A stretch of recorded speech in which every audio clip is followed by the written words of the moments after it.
ऐसी मान्यता है कि अगर आप ग्रहण को देखते हैं तो बच्चे में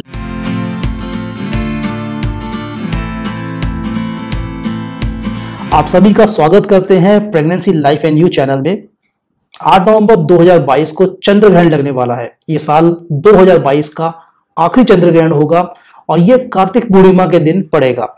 इस वीडियो में सटीक आपको पता चलेगी कि भारत में ये लगेगा या नहीं लगेगा, आंशिक है, पूर्ण है, चंद्र ग्रहण की टाइमिंग क्या रहेगी और खासकर गर्भवती महिलाओं को इस दौरान क्या क्या सावधानी रखनी होती है।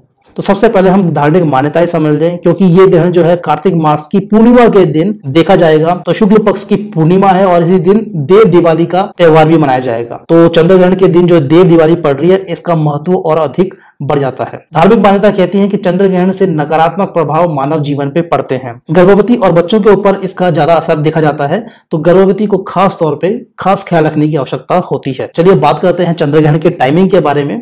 तो जो टाइमिंग है ये हम लोग इंडियन स्टैंडर्ड टाइमिंग के अनुसार बता रहे हैं।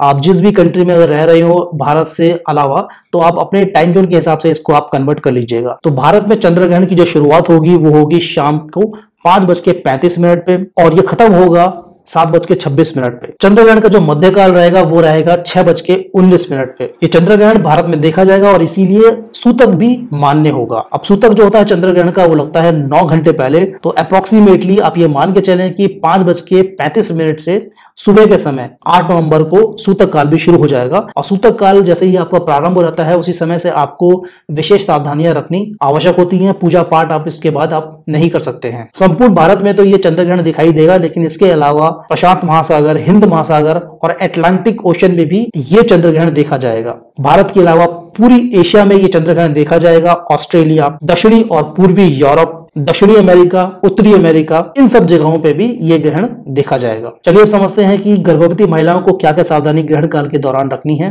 सबसे पहली बात दोस्तों, आपको ग्रहण को बिल्कुल भी नहीं देखना है, क्योंकि ऐसा करने से नकारात्मक प्रभाव आपके ऊपर भी पड़ता है और गर्भ में शिशु के ऊपर भी बहुत बुरा असर पड़ता है। ऐसी मान्यता है कि अगर आप ग्रहण को देखते हैं तो बच्चे में लाल स्पॉट्स या फिर लाल निशान पड़ जाते हैं, जो कि बाद में देखने में बहुत भद्दे लगते हैं और जो ये बर्थ मार्क्स होते हैं ये फिर जाते भी नहीं है। तो आप कोशिश करिए कि इस समय पे आपको घर के अंदर ही रहना है, एक ऐसे कमरे में बैठे जहां पे सूर्य की किरणें ना आ रही हो। अगर कोई बहुत ज्यादा इमरजेंसी नहीं है तो आपको अवॉइड करना है बाहर जाना। अगर आपको फिर भी कुछ इंपॉर्टेंट काम के लिए बाहर जाना पड़े तो अपने पेट पे आप तुलसी का लेप, चंदन का लेप या फिर कुशा की घास का लेप अवश्य लगाएं और बाहर जाते हुए अपने साथ कुछ तुलसी के पत्ते भी लेके जाएं। ग्रहण काल में आपको रसोई घर में जाना अवॉइड करना चाहिए, क्योंकि रसोई घर में तो हो सकता है कि आपके हाथ कुछ धारदार वस्तुओं पे लगे, जैसे कि चाकू हो गया, कैंची हो गया। तो इस समय पे धारदार वस्तु को छूना या फिर नोकीली किसी भी चीज को छूना अवॉइड करना चाहिए। बाकी ग्रहण काल में आपको खाने और पीने के ऊपर भी मनाही होती है, लेकिन फिर भी अगर आपको लगता है कि आप भूख बर्दाश्त नहीं हो तो इसके लिए पहले ही आप तैयारी कर लें। आप तुलसी के पत्ते पहले तोड़ लें और इनको खाने और पीने की चीजों में डाल दें, ताकि अगर आपको बहुत ज्यादा लग रहा है कि बहुत क्रेविंग आपको हो रही है, आपसे रहा नहीं जा रहा है, तो आप कुछ खा सकें और पी सकें, लेकिन उनमें पहले से तुलसी का पत्ता डला होना चाहिए। आप कमरे में बैठ के मंत्र उच्चारण कर सकते हैं।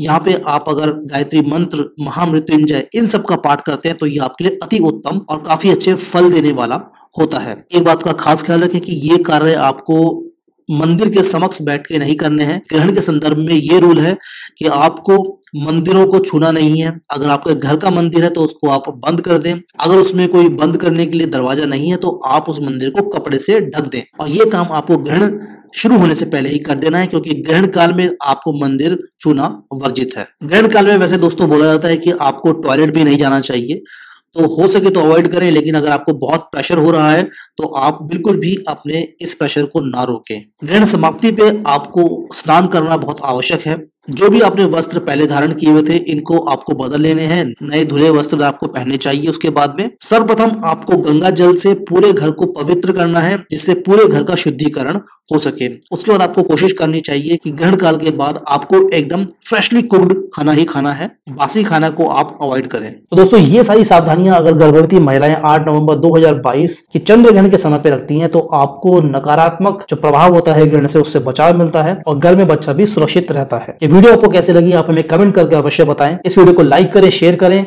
और अगर आपकी कोई पर्सनल क्वेश्चंस हैं तो आप हमसे इंस्टाग्राम में पूछ सकते हैं, जिसका लिंक आपको स्क्रीन में फ्लैश हो रहा है। चलिए दोस्तों, मिलते हैं अगली वीडियो में। इस वीडियो को देखने के लिए बहुत बहुत धन्यवाद।